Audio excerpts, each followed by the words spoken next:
Hello ladies and gentlemen, Panzer here, and today we're taking a look at Door Kickers.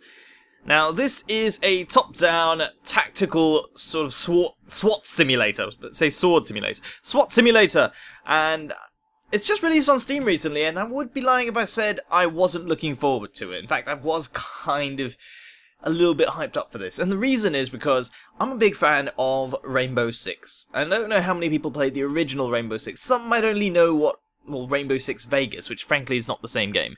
In fact, the last really true Rainbow Six game, I'd say, was probably Raven Shield. And I did spend a lot of hours in those games, particularly in the planning mode. See, this isn't a first-person shooter, this is top-down, so if you played Hotline Miami, you kind of know what I'm talking about.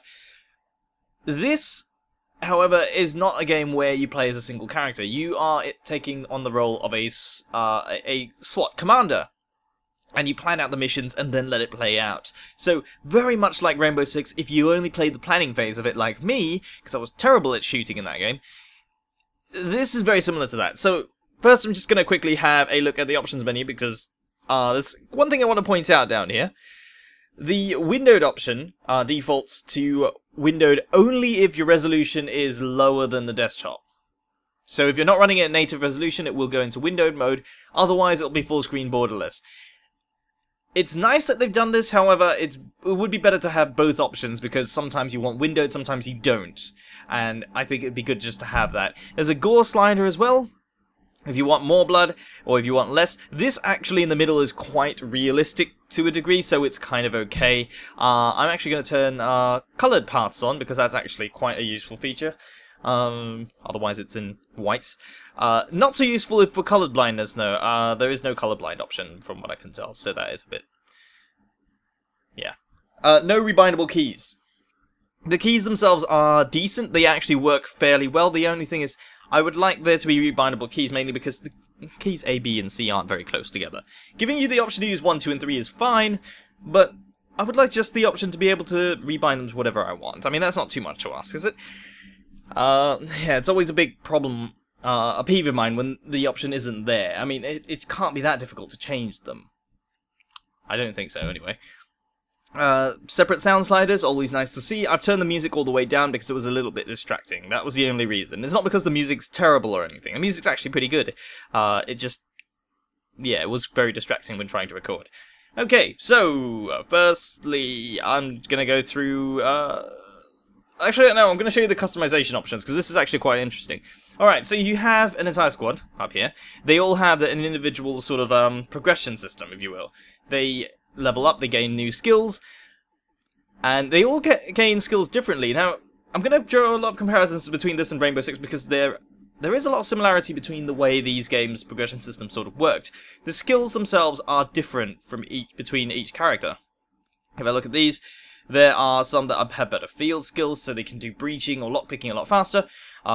Some of them, their aiming speed is a lot better, and their accuracy is a lot better. These are base stats that you can't change, and they gain skills at the same rate. So if you have a look at this guy, you can actually count his most recent gain, or rather his total gain since when he first got him, or when I first started playing anyway, is all linear all the way through. But he has a higher assault shooting skill, which means he shoots the fastest.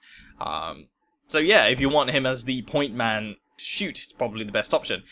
Having somebody who's got high field skills, probably want him to be the support character, kind of breaking doors and that sort of thing. So that's the skills there. Next, there's weapons. You can actually change all of these. I can have new pistols if I want to. I can have new rifles if I want to. Even change class to shields if I want. A lot of different options here. Definitely, and there's different armor options as well.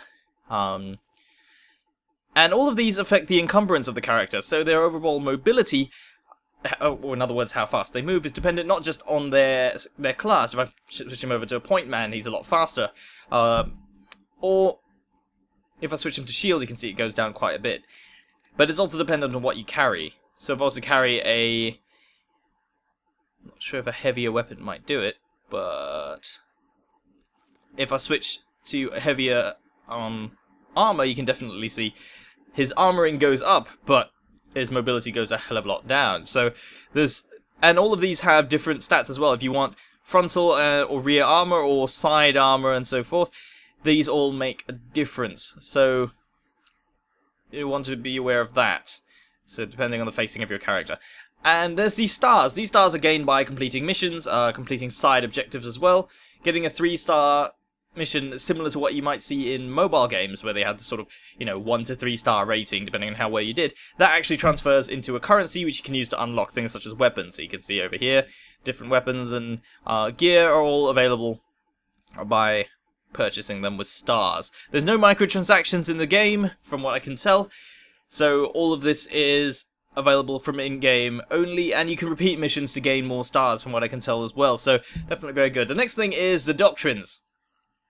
And these are sort of like a squad skill tree. So these are all passives that you can unlock, and they all affect the way that you play. Some of them can affect the entire, just the overall way that you play entirely. For example, if I was to select Backbreaker, you're actually more dangerous when shooting enemies that are not alerted. And Stealth Go Silent will even stop your stealth units from even shooting at all until you tell them to take the shot. So you can actually play completely stealthily. In addition, all of these things are affecting handguns, long guns, which is your rifles or submachine guns, and shotguns. So it's all broken up into those different tiers as well. I haven't unlocked the shotguns yet because the Breacher class is still not unlocked yet, and that's the only shotgun using class that I have.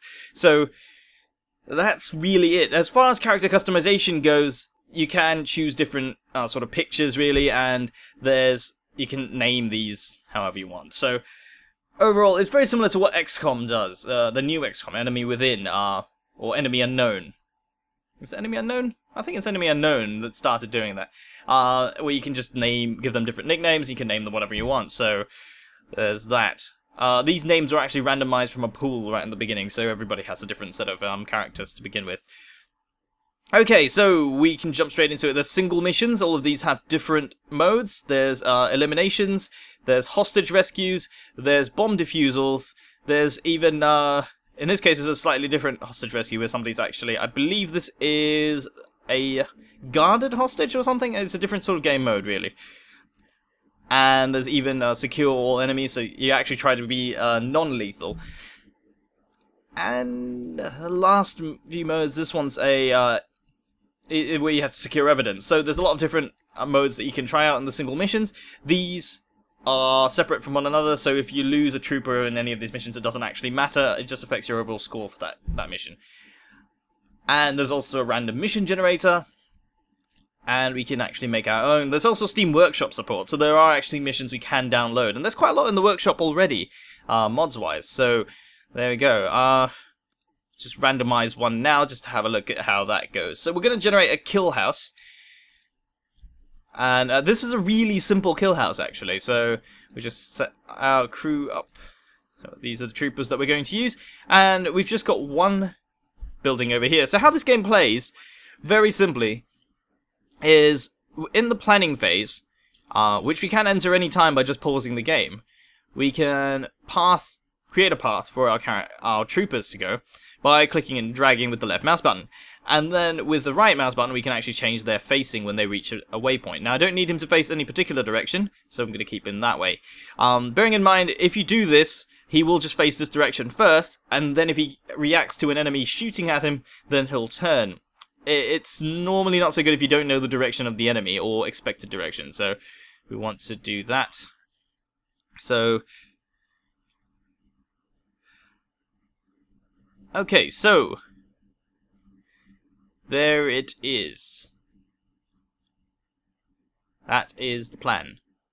Right, so how we can now do this, this is a door, as you might tell, and if we were to drag through the door, it would actually cause a breaching action, and then they would go through it. And we have a few different options. We can actually use a spy camera to view the door first, so we can see what's behind it. Or we can just simply kick the door and go through, plant a breaching charge, or use a flashbang. So in this case, it's an enclosed space, let's use a flashbang. Right, so, and we're going to put that on Go Code Alpha. So what's going to happen is they're going to stack up on the door, and then when you give Go Code Alpha, by either clicking here, pressing A, or pressing 1, well, he'll throw the flashbang, and then both of them will run through. So let's see how this goes.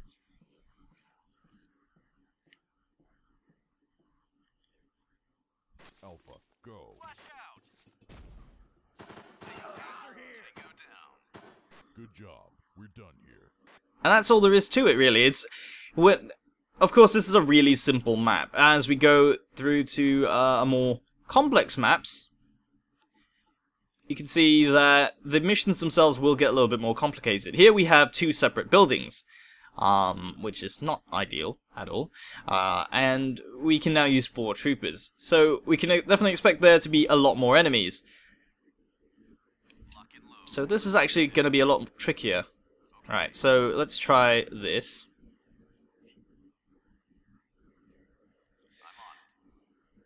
And let's have a flashbang over here. I'm not sure why the flashbang starts also off over here. That doesn't make any sense, but well, okay. And then we're gonna have this one go. No, you know what? Cancel that. We'll take out the biggest rooms first. I just have a feeling that enemies are more likely to be in the bigger rooms, right? And we're going to use a breaching charge on this one. So let's put that both on go code alpha. And then we'll have them go through.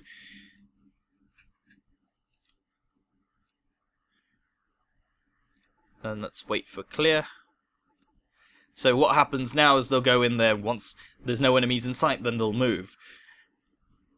And we're going to have them come out over here and secure this room over here. So that will be the way of things will go.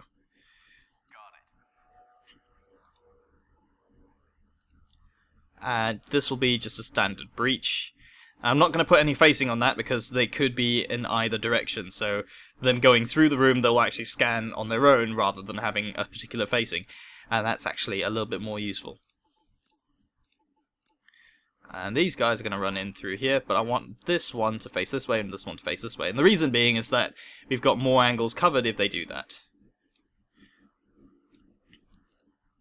And then same thing, wait for clear, and then after that we'll move to the next room. So as I suppose the way the game is really played is you have to kind of plan for every contingency, because right now we do not know where the enemy is, and you know what, we're going to wait for Bravo over here. And we're going to go over to this side. No, actually. Breach in, and same thing over here. Except in this case, we're going to use breaching charges on both doors. In this case, I think over here we'll just use a flashbang, because that might work a little bit better. And I forgot the go code for this one. Now we can add waypoints at any time over here, so we'll just add an alpha. No, actually we don't need to do that, just put the alpha here. And this one will be Bravo. And of course that leaves this room up here, which we will clear at the end, so after this is clear, have these guys go out around here, cover this side, cover that side, and guys go in. Oops. Ah. Right. What have I done? Oh, nothing. Okay. Cool. So there's that. And then go over here.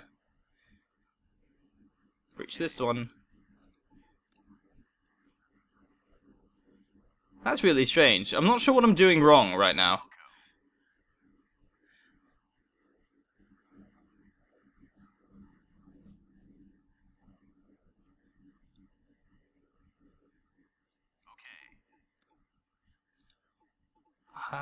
Yeah.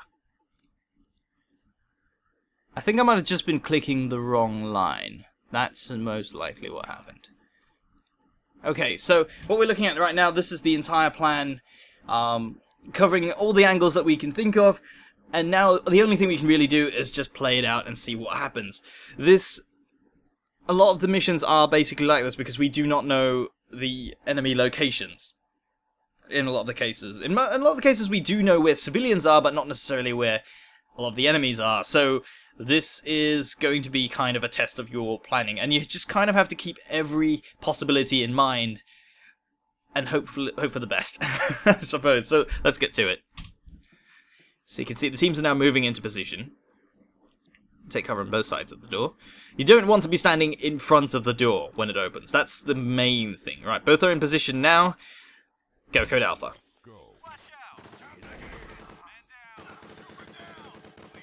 Wow. Okay, so what's actually happened here is there's a heavily armed enemy in that particular location, and there's a lot of enemies in this. Mission failed. Alright, so now that we know that there's a possibility a lot more enemies are going to be in this place, we should actually up armor all of our guys.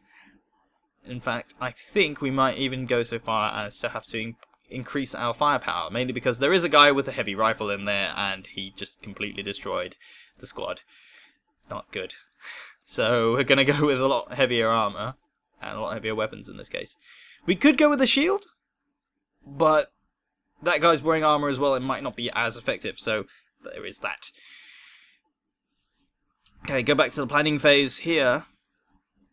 I think what we'll do is we need to put a breaching charge on this door. That is the only thing I can really think of that would help, because this is an enclosed space. It would make more sense to do that. In fact, actually, we could just do breaches on all the doors, just to be safe.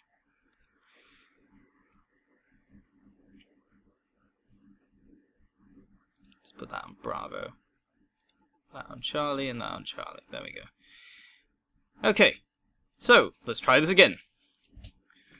So team's going into position. Now, the enemy might be in the same place again. That's the one thing about this game, is that even though we've seen where they are now, they might not be in the same place again. They just might not be. Alright, so when I press Alpha, both doors are going to blow up. And go.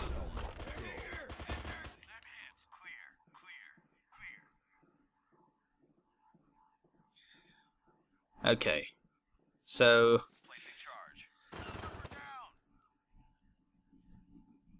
well, that didn't work. Okay, so what's actually happened here is one of the guys has just gone into the room and not waited for the charge. So that is not what we were supposed to have happen here. No, not at all. Right. The only thing about this is, when we want to move these waypoints, we can't actually do that very easily, which is annoying. It is extremely annoying.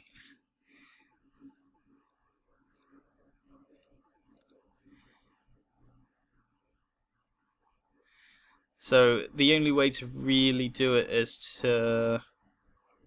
What I would like to see from this game, actually, is a lot more fluid pathing system, mainly because the actual paths themselves, we can't really modify this path. It's going to go this way one way or another.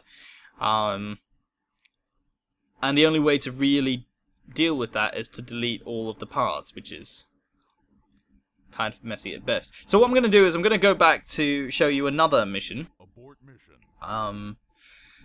And this replay system. Now, this replay system, we have a lot of options with these, actually, because we can actually take control of the game at any point in time. Now, I'm just going to show you one of the missions that I've done before. And I can actually click play from here, and we can actually play from any point in the replay as well. Now, these replays typically last only a few seconds, because, as typical with actual SWAT operations, they are really, really quick. So, one thing that you will notice about this game is it plays really fast. So, I'm just going to show you the replay to demonstrate what I'm talking about. So you can see we've got a 4-man team, but they're actually going to fan out over here. We can actually do this with two troopers. But in this case, we went with 4.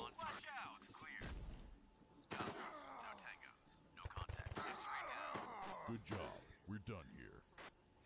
And that's it, really. It's 21 seconds to clear, so not a bad stat. But here you can see there's the replay option, and we can even export replays to video straight away. So if you want to actually kind of cut scenes out and put them into on YouTube, for example.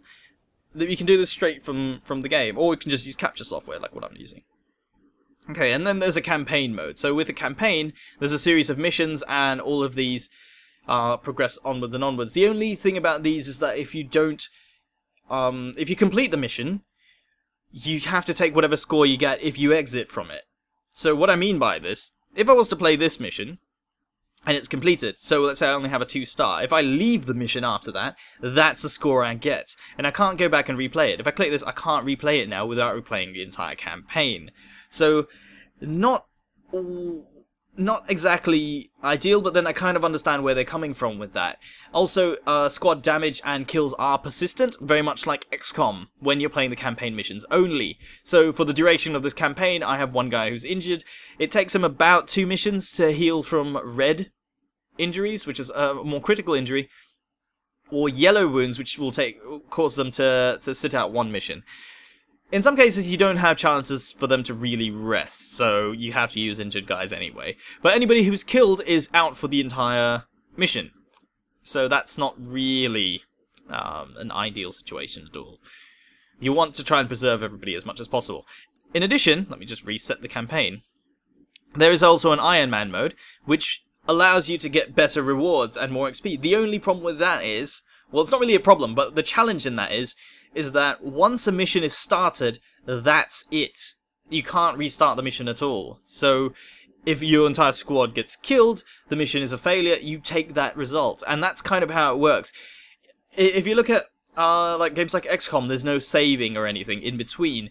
So the results you get are what you have to deal with. That is kind of how it plays out. You don't get new recruits in the middle of missions either.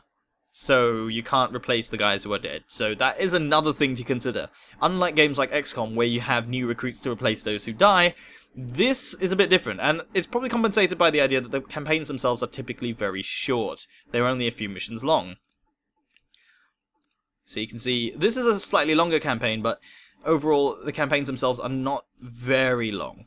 Okay, so, and some of them have branching paths. Like if you have a look at Drug Bus, there's a branching path over here which we can complete, and then there's the main line. So definitely a lot of campaign variety, and of course there are campaigns that can be downloaded from the Steam Workshop.